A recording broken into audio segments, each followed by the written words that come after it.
Ima svašta nešto zanimljivo i novo. Generalno, što se tiče svih likova, nekako i kad smo dobili scenariju za ovaj nastavak, ja sam se lično dosta iznenadila što se tiče nekih stvari, tako da mislim da će se i publika iznenaditi. Mislim da će ih osvojiti neka nova vrsta ritma.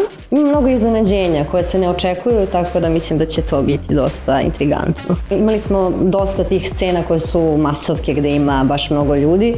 To je dosta zahtevno tehnički da se snimi, da se izvede, potrebno je imati dovoljno koncentracije, biti prisutan, slušati svakog tako kad kaže, šta reditelj kaže, ali nekako je dosta druželjubivo je sve ovo, to okruženje. I u tim težim situacijama je bilo jednostavno.